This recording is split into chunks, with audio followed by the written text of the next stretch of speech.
유엔 안보리에서 만장일치로 초강력 대북 제재안이 통과됐습니다. 북한은 기다렸다는 듯 동해상으로 단거리 발사체를 발사했습니다. 한반도의 군사적 긴장 수위가 높아지고 있는데요. 고려대학교 북한학과의 송봉선 교수, 산업은행의 김영희 북한경제팀장과 함께 자세한 얘기 나눠보겠습니다. 어서 오세요. 안녕하세요. 네.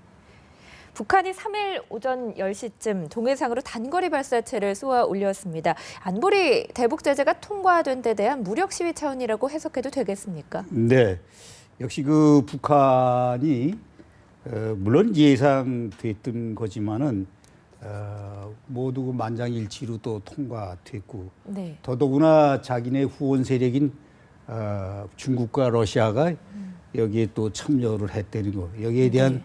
상당한 그 불만이 많았던 것으로 이렇게 보여집니다. 그리고 앞으로 이제 북한으로 봐서는 이 제재를 받을 경우 상당히 이제 운신의 폭이 좁아지기 때문에 고민이 크겠죠. 네. 그러니까 갈 대로 가보자 한번 하는 식으로 할 때까지 해보자 대결로 가는 것 같습니다. 그러나 이것은 뭐 하나의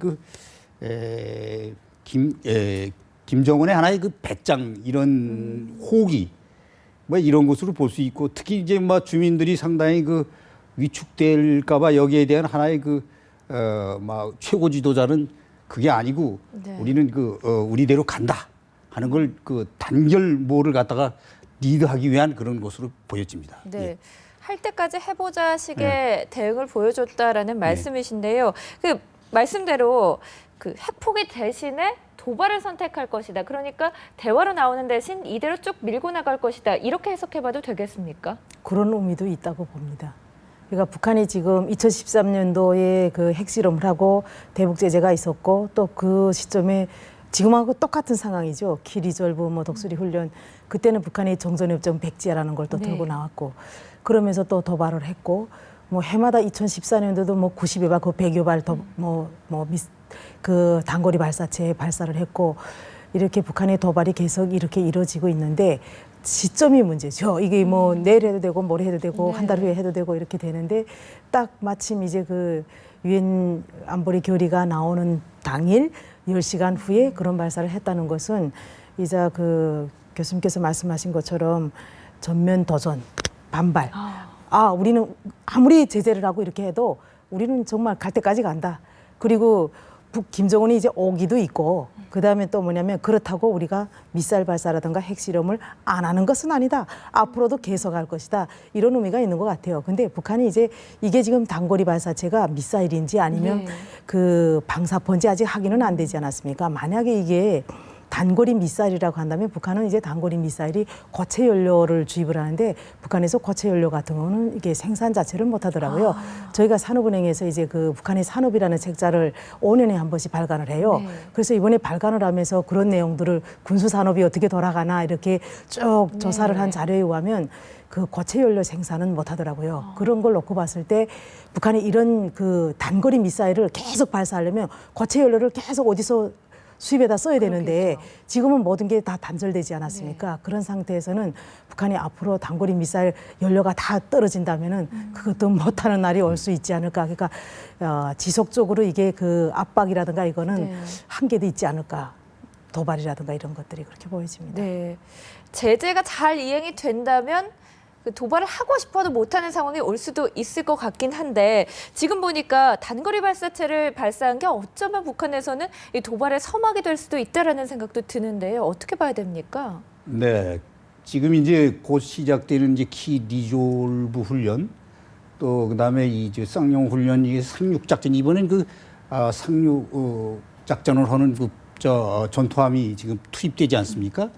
이것을 볼 때 이거는 김정은으로 봐서는 과거와는 좀 다르죠. 네. 이 상륙 작전함이 해병대가 들어와서 이제 북한 내륙으로 들어간다, 진격을 한다. 이거는 아무래도 가슴이 강심장이라고 그래도 철렁하겠죠. 그래서 이런 것을 볼 때 상당히 김정은은 아마 두려움을 가지게 될 것입니다. 네. 그래서 특히 이제 이 단거리 미사일은 우리가 상당히 이게 경계해야 될 게 물론 네. 노동도 있고 그다음에 뭐 대포동도 있고 그다음에 뭐 막 이번에 그 은하 3호도 있고 그렇습니다만은 우리에게 직접적인 위협을 주는 거는 이 단거리 미사일이란 말이에요. 이 스커드 A, B, C 이게 이제 제일 우리한테 위력적인 건데 이게 이제 사거리가 500km 정도 되는데 지금 저 사람들이 주로 남한을 공격하는 게 이게 최대 700km 정도 갈 수 있기 때문에 남한 어디든지 다 카바를 할 수가 있단 말이에요. 그래서 이제 여기에는 또 이제 그 조금 아까 말씀하신 대로 이제 이게 그 상당히 그 전술 무기는 좋은 무기이기 때문에 여기다가 700km, 800km 이상의 탄두를 갖다가 적재할 수 있고 그러기 때문에 이것을 아마 이번에 이거를 단거리 미사일을 한번 쏴보면서 시위를 하는 것 같습니다. 북한이 지금 뭐 이 얘기로는 한 1000여 발 정도의 미사일을 보유하고 있다고 그러는데 이번에 아마 우리가 이런 훈련하는 과정에서 자기네들도 너희들 봐라 하면서 과실하면서 그중에 한 200번은 쏘지 않을까 이렇게 해도 생각이 됩니다. 네. 예. 미사일뿐만 아니라 뭐 사이버 도발, 테러까지 다양한 형태에도 생각해 볼 수 있지 않겠습니까? 예, 이게 미사일 도발이라는 것은 이제 그 원산에서 그냥 동해상으로 이제 그냥 발사를 하지 않았습니까? 결국 우리 남한 쪽에 대고 한 거는 아니죠. 그러나 이건 도발에는 마찬가지고요.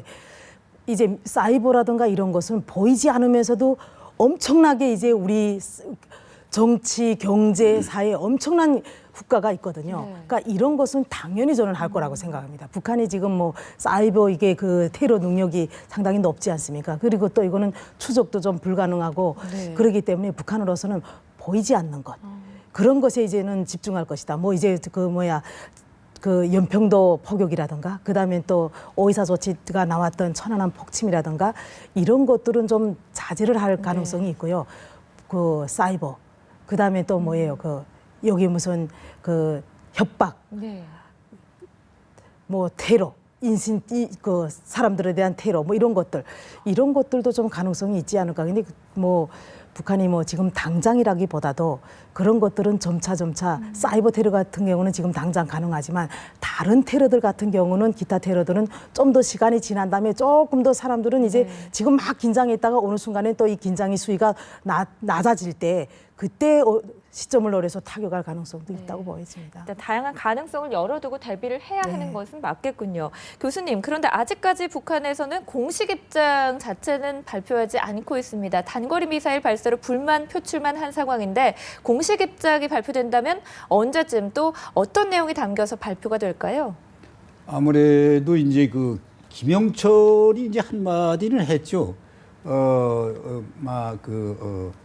아무리 제재를 해도 이제 공화국은 여태까지 잘 견뎌냈다. 문제가 없다. 이게 뭐 여태까지 여러 번에 걸쳐서 제재를 받아왔지만 문제가 없다. 이런 반응을 보였는데 아무래도 이제 이제 시간이 지금 요거 이제 키 리졸브 훈련 이 훈련을 앞두고 한마디 하겠죠. 이제 미국이나 중국 또 러시아 물론 특히 이제 미국에 대해서 미제국주의자에 대한 우리는 끝까지 항거를 하겠다 하는 식으로 이제 발표를 하겠는데 특히 이제 우리가 중앙방송이나 특히 여러 가지 북한의 매체들 여기를 이제 주시해 봐야 되는데 곧 나올 것 같습니다. 그래서 여태까지 우리가 이런 걸 보면은 반응이 어느 때는 좀 빠를 때도 있고 어느 때는 좀 늦을 수도 있는데 이번에는 북한 하나를 놓고 모든 제재가 북한을 향해서 있어가지고 아마 그걸 추스리라고 조금 이제 늦어지는 것 같습니다. 예. 어쨌든 이번 결의안은 김정은 정권에는 상당히 치명적일 것이다라는 분석들이 많이 나오는데요. 결의안 항목이 여러 가지지 않습니까? 그중에서 북한이 가장 뼈아파할 만한 항목이 있다면 어떤 걸 꼽을 수 있을까요? 이제 결의안 초안이 나왔고 그게 해람할 때까지만 해도 저는 이제 이게 아무리 손발을 묶어 놓는다 하더라도 이게 조금 빠져나갈 것들이 좀 많구나 이렇게 생각을 했었어요. 그렇게 했는데 막상 이제 결의안이 나온 걸 보니까 아주 세세한 내용들을 쭉 봤습니다. 그렇게 보니까 정말 북한의 손과 발을 그냥 꽁꽁 묶어놨구나 이런 생각이 들더라고요. 그러니까 결의안 그 내용 자체를 봤을 때 이게 이행의 문제는 있겠지만 내용 자체를 봤을 때는 정말 꽁꽁 묶어놨구나 하는 그런 느낌이 들었어요. 그러니까 북한으로서는 정말 힘들겠구나 하는 생각도 들었고요. 그러니까 여기서 모든 조항 하나하나가 북한에 다 영향을 주고 다 타격을 주죠. 근데 가장 아파할 것은 여느 때도 말씀을 드렸겠지만 우선 외화를 차단하는 문제가 가장 아프겠죠. 그 외화를 가지고 북한이 할 수 있는 일이 핵이라든가 미사일 개발에 필요한 부품을 사오는 것도 외화가 있어야 사올 수 있고요. 그다음에 또 외화가 있어서 경제가 또 돌아갈 수가 있고요. 외화가 있어야 또 그걸 가지고 사치품 사다가 선물 정치를 할 수가 있고요. 뭐 본인이 쓰는 거는 차치하더라도 그러니까 이 모든 것이 외화하고 관련돼 있기 때문에 북한이 90년대 중반이 그 90년대 초에 동부 사회주의가 붕괴되면서 경화가 없었기 때문에 경제난이 다른 이유도 있지만 외화가 있어야 뭘 사다가 뭐 북한이 돌아가죠. 그렇게 어려웠었는데 이렇게 외화를 차단함으로 해서 저는 북한의 이 국가 경제 이게 치명적으로 있고 그다음에 김정은이 이 통치에 어느 정도 영향을 준다고 생각하고 그래서 돈줄 차단에는 기본적으로 강물 자원 수출이겠죠. 그걸 차단한 것이 이게 가장 아프다 생각을 하고요. 그다음에 금융 제재 모든 거래를 막아놨기 때문에 거래를 할 수가 없어요. 금융을 다 막아놨는데 그러면 어떻게 하나 현금이 왔다 갔다 불법으로 해야 되겠는데 많은 돈을 현금이 왔다 갔다 하긴 또 어렵겠죠. 결국은 그렇게 보면 정말 전방위적인으로 이렇게 차단시켰다. 이렇게 북한은 모든 게 다 지금 이제 북한으로서는 엄청난 지금 스트레스 이걸 어떻게 해결을 할까 고민을 많이 하고 있을 겁니다. 이번 제재안은 상당히 촘촘하게 쌓여져 있는 것 같은데요. 그런데 그 중국과 러시아와 조정을 하면서 당초와 좀 바뀌지 않았습니까? 그 부분이 민생을 목적으로 하는 광물 수출은 예외로 하고 또 북한 민항기 해외 급유 등도 예외로 하자 이렇게 해서 조항에서 빠졌습니다. 그 민생이라는 것의 기준을 어떻게 둘 것이냐 이런 부분에도 좀 의문을 갖는 사람들이 많거든요. 네, 그게 상당히 모호한 표현인데요. 이제 그 무역 거래를 하다 보면은 뭐 광물 특히 뭐 석탄 같은 게 북한의 그 대외 무역에서 거의 뭐 한 40% 정도, 30% 정도 차지하는 큰 품목인데 이것을 이 석탄에 대해서 이거는 민생이다. 그래서 이 뭐 양을 지금 거기다가 뭐 이렇게 얘기한 것도 아니고 또 이게 뭐 석탄이 뭐 무연탄이다 뭐다 이런 종류를 뭐 얘기한 것도 아니고 여러 가지로 보면은 그거를 이렇게 좀 구분을 지어서 이렇게 해야 되는데 민생이라는 게 이게 지금 그 상당히 모호하게 돼 있어요. 특히 이제 이게 뭐 우리가 예를 들면 뭐 시장에서 뭐 물건을 사는데 뭐 10,000원짜리 지폐를 주고 샀느냐, 뭐 1,000원짜리 지폐를 주고 샀느냐, 뭐 이런 식의 쟁론이 될 수 있는 이런 식의 얘기가 나올 수 있는 그 아주 모호한 표현이고 특히 그 러시아 같은 경우는 지금 그 나진항을 통해서 이제 자기네들이 하는 거 그거는 예외적으로 해달라 이런 식으로 얘기를 했단 말이에요. 그 석탄 같은 거를 갖다 자기네들이 이제 그 취급하는데 이제 아무래도 나진항을 통해서 많이 하겠죠. 특히 이제 여기서도 이제 쟁점이 만약에 이제 그 북한이 북한산 석탄을 거기다가 은밀히 갖다 놓고 이것을 러시아 측에다 협의를 해가지고 아무래도 러시아는 자기네들하고 가까우니까 이걸 러시아산 석탄이라 이렇게 또 이제 돌린다면 이게 상당히 굉장히 곤란하지 않겠느냐. 특히 이제 물론 그리고 또 이 현금 거래에서도 특히 그 해외에서 그 북한이 이제 그 제일 그 이용을 잘하는 게 파우치입니다. 이 파우치 외교 행랑. 그러니까 모든 걸 다 틀어막더라도 현금이 이제 이 외교 행랑을 통해서 왔다 갔다 할 수 있어요. 그러니까 대사관 같은 데서 이제 아마 그거를 이제 지원을 할 겁니다.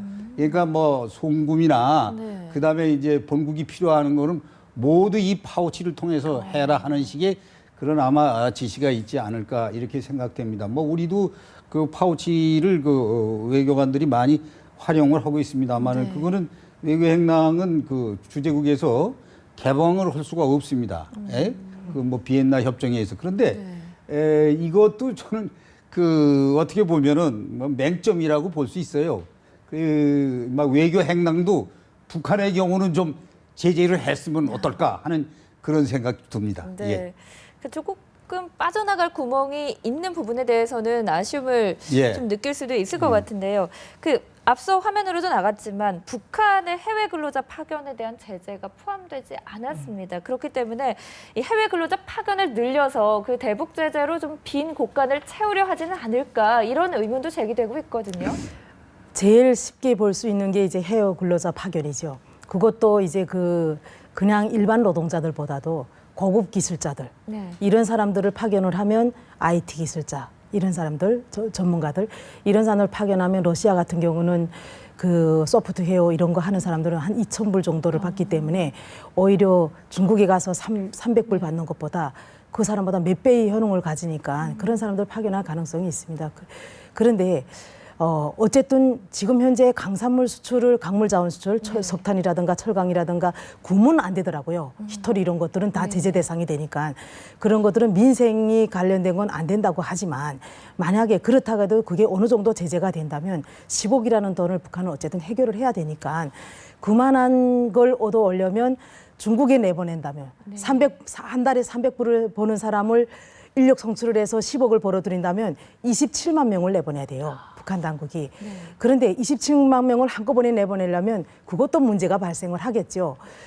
그렇기 때문에 북한으로서는 인력 성출에 어느 정도 영향은 투입을 하겠지만 또 국제사회가 지금 그 해외 근로자들이 인권 문제를 자꾸 거론하지 않습니까? 네. 기숙사에 넣고 가다 놓고 노동도 14시간 시키고 있고 제대로 안 먹이고 잠도 제대로 안 재우고 그렇게 하고 다 그 인건비를 착취해 간다. 네. 이렇게 하고 있기 때문에 어떤 나라들 같은 경우는 인력 성출하는 인력을 안 받겠다. 거부하는 경우도 있어요. 만약에 여기에 중국하고 러시아가 동참을 하게 된다면 이 인권 문제 때문에 그렇게 된다면 북한도 또 인력 성출도 차단될 수 있는 가능성도 없지 않아 있다고 보여집니다. 네. 이런 만약을 가정을 하더라도 북한이 외화를 확보하는 데 상당한 타격을 입을 것임은 확실하군요. 예. 네. 그리고 이번 결의안에서는 12개 단체와 16명의 개인이 새롭게 제재 대상에 올랐습니다. 김정은과 함께 찍은 단체 사진을 통해서 제재 대상에 오른 인물이 있는데요. 어떤 인물인지 화면으로 확인해 보시죠. 네, 김정은은 현지 지도를 한 후에 마지막으로 기념사진을 항상 찍는데요. 지금 보시는 이 사진은 김정은이 핵실험을 한 뒤에 찍은 경축 기념사진입니다. 그런데 김정은 옆에 서 있는 이 남자, 빨간 원 안에 들어있는 인물인데 정말 깨알같이 작아서 알아볼 수도 없을 것 같은 이 남성이 바로 제재 대상에 처음으로 오른 인물입니다. 리만건 군수공업부장인데요. 이 인물에 대해서 짚어보겠습니다. 송 교수님, 우리 정부가 지금 화면에 본 이 사진을 보고 정보를 파악해서 제재 대상에 포함을 시켰다고 합니다. 단체 사진 한 장으로 제재 대상에 오른 것 같은데 북한으로서는 좀 뼈아프다라고도 할 수 있을 것 같습니다. 네, 근데 뭐 이만건이 군수공업부장은 뭐 지금 정보 당국은 이미 상당량의 정보를 가지고 있는 것으로 알고 있어요. 그래서 뭐 저 사진을 가지고 처음 이렇게 뭐 파악을 했다고 하는 거는 조금 이제 그건 좀 오버한 게 아닌가. 네. 예, 이미 뭐, 알고 있었던 걸로 봐야 됩니까? 그래서 그 군수공업부 관련해서는 특히 이제 그 정보당국이 주시하는 건 이 핵개발 관계 때문에 거기를 늘 들여다보고 있어서 제가 알기로는 그 이만건이 조 사진으로 해서 파악했다는 건 조금 그런 것 같습니다. 네. 예. 일단 뭐 정보 당국이 많은 정보를 파악했지만 이제 사진을 통해서 더욱 뭐 특정하고 그렇겠지. 확정할 수 있었겠죠. 예, 좀 더 이제 자세히 뭐 그거를 파악할 수 있다는 거. 네. 그 서열 관계라든지 뭐 김정은이 가까이 있어가지고 그 상당히 그 신임도가 높다 한다니 뭐 이런 거는 뭐 파악이 되겠지만은 그러나 이제 이만건이가 뭐 새로운 뭐 사진이다 하는 그런 것은 아닌 것으로 생각됩니다. 네. 자, 저희가 쭉 이제 유엔 안보리에서 통과된 대북 제재 결의안에 대해서 살펴봤는데요. 좀 아쉬운 부분, 허점도 있긴 하지만 북한의 돈줄을 차단하는 데 상당한 영향을 미칠 것으로 평가를 하셨습니다. 그렇다면 북한 경제에는 어느 정도 영향을 미칠 것으로 보십니까? 이제 그 돈줄을 차단해서 네. 경제에도 어느 정도 영향을 주겠지만 우선 저는 김정은 그러니까 김정은한테 가장 큰 영향이 갈 거라고 이렇게 생각을 하고 그다음엔 경제도 어느 정도 영향을 주는데 가장 문제는 이거죠. 북한이 김정은 정권 들어서는 그나마 김정일 때하고 달라서 경제 개발구랑 이렇게 내오고 대외 개방을 하겠다고 선언을 했습니다. 그래서 원산, 공강산, 강강 특구로부터 시작해서 쭉 경제 개발구 19개, 26개를 선포를 했어요. 근데 이렇게 제재 속에서 어느 외국 기업이 투자를 하겠습니까? 거기에 투자를 하려면 설비도 들어가야 되고 설비 투자를 해야 되니까 북한에 설비도 들어가야 되고 돈도 써야 되고 계좌도 설정을 해야 돼. 계좌. 자기네 그다음에 운행도 들어가야 되고 이 모든 게 필요한데 지금 이 모든 항목들이 다 이게 제재 대상에 있습니다. 그러니까 북한으로서는 국내의 자원으로서는 경제가 회생이 어렵다고 생각을 했기 때문에 경제개발구라는 이 대외 개방 정책을 폈어요.